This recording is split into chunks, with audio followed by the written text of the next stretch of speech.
chilly here, and with the warmer weather, it's a lot of boats out on the mini lakes here in Michigan. So it's the perfect time to get a refresher on the basic rules and regulations of boating. And for what the law says about that, we bring in Tom Sinas from Sinas James Law Firm. Hey, Tom. Hey, Todd, how are you? I'm well. I hate to start with this boring part of it, but everybody wants to avoid the paperwork. I'm sure there's a lot of registrations and paperwork that you got to fill out, right?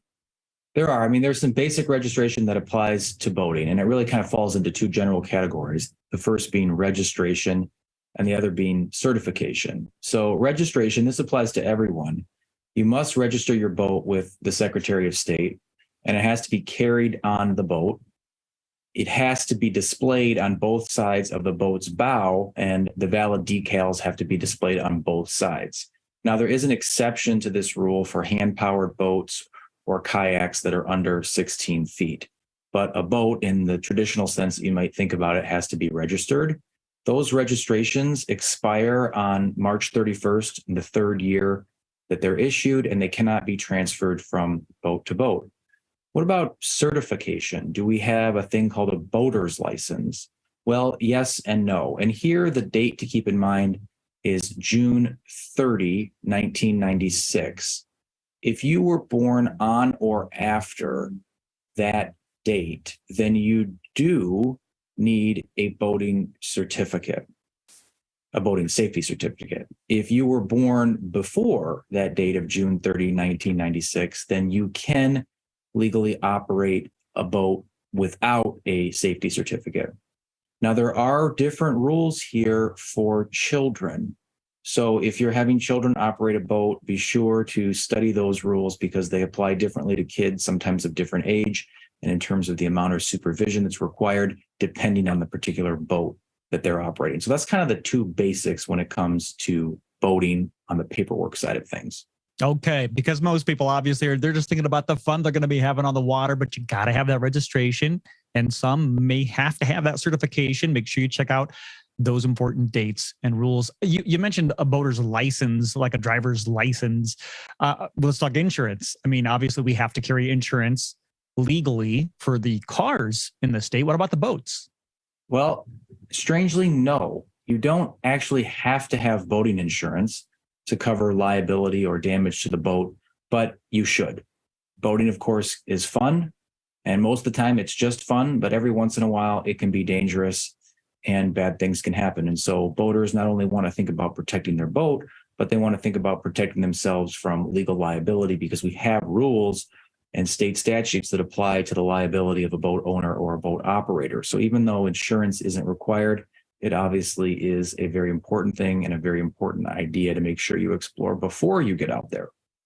Very smart choice. You want to make sure that you are covered. And speaking of being covered, life jackets, they've got to be on those boats, right? Are there certain rules and regulations for these? Yeah, the one is the most simple one. You have to have not only just a life jacket, but a Coast Guard approved life jacket for every person on the boat. So do a head count when you start. And if for some reason you end up adding people to the boat along the way, you have to make sure that you have a Coast Guard approved life jacket for each person. Now, if there are people being towed behind the boat, and for any children under the age of 6, they must be wearing one of those Coast Guard approved life jackets at all time. Again, here, some different rules when you're talking about vessels that are less than 16 feet long and canoes and kayaks of that sort. But the basic rule is, yes, one Coast Guard approved life jacket for every person on that boat. And then when it comes to, let's say, the rules of the road, obviously we have those rules for traffic. What about on the lakes and on the rivers? Are there some basic boating operation laws that you have to follow? There are, and there's actually quite a few. Of course, they're different here depending upon which body of water you're on. Like, for example, we have some different rules for the Great Lakes as opposed to inland lakes, but we have some basic ones that apply across the board. People who are going to be operating a boat should check this out online before they get behind the wheel of a boat. But some basic ones like unpowered vessels, sailboats, kayaks, and the like, they have the right of way.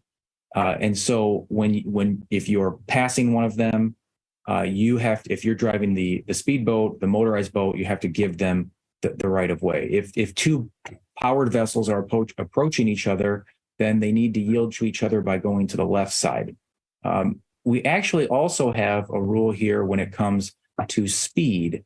And this is all kind of encompassed in one statute. We, of course, don't have speed limits on the water, but I want to just read two sentences that I think maybe are the most important when it comes to speed and basic safety.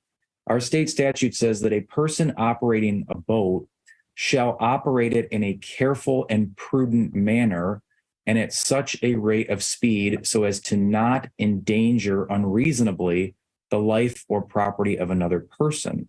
So you cannot operate it at a speed or manner that would endanger anyone. Also, you cannot, the statute goes on to say, operate a vessel at a rate of speed greater than it will permit you in the exercise of reasonable care to bring the vessel to a stop within an assured clear distance ahead. Now, that's very similar to what we see in the motor vehicle code, for example. You have to be able to stop for something in front of you. And if you aren't able to stop for something in front of you, then you're operating the boat too fast and you're operating it in violation of state law. And as I said before, there are a series of other rules that I recommend people check out before they get out there on the water. Yeah, as we've talked about these boating rules and regulations, it seems like each topic we've covered has had very specific exceptions, might be the wrong word, but different guidelines for the craft that you're using, where you're using it. I'm sure you've got this information somewhere for our viewers to find specifically what might pertain to them. Well, we have some information on our website, which is www.sinusdramus.com. The DNR, I should say, has excellent information and other information available through the state of Michigan. People can also find us by email at info@sinusdramus.com, or they can give us a call in West Michigan at 616-301-3333.